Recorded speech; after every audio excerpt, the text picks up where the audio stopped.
Pas sûr que vous puissiez vous faire dépister contre le Covid aujourd'hui en pharmacie. Oui, grève des tests antigéniques à l'appel de plusieurs syndicats. Les officines protestent contre la nouvelle baisse des tarifs de remboursement par l'assurance maladie. Et c'est le cas dans la Loire, Tommy Cataneo. Lorsque vous êtes vacciné contre le Covid et que vous allez vous faire dépister en pharmacie, ça ne vous coûte rien. Mais l'officine envoie la facture à l'assurance maladie. C'est le montant de ce remboursement qui baisse une nouvelle fois. D'où la colère d'Olivier Rosaire, pharmacien à Saint-Bonnet-le-Château dans la Loire et président de l'URPS des pharmaciens en Auvergne-Rhône-Alpes.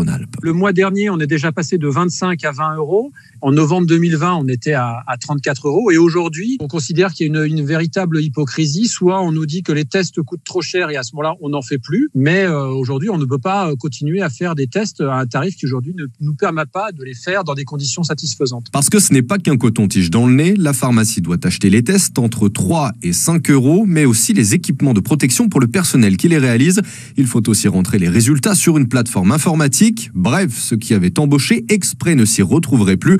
L'autre problème, c'est que les pharmacies seraient les seules à subir cette baisse. Si je prends par exemple le cas des infirmiers, c'est quasiment le même tarif, sauf que eux n'achètent pas les tests. C'est nous qui les achetons et qui les donnons aux infirmiers. Donc eux, en fait, ils ont le même tarif que nous, sauf que eux, ils n'ont pas à acheter les tests. Et les tests, par exemple, chez les médecins généralistes, lui, continuent à être au-delà de 30 euros. Donc, écoutez, à ce moment-là, on renvoie chez le médecin généraliste. Les syndicats appellent les pharmaciens à poursuivre le mouvement jusqu'au week-end de Pâques.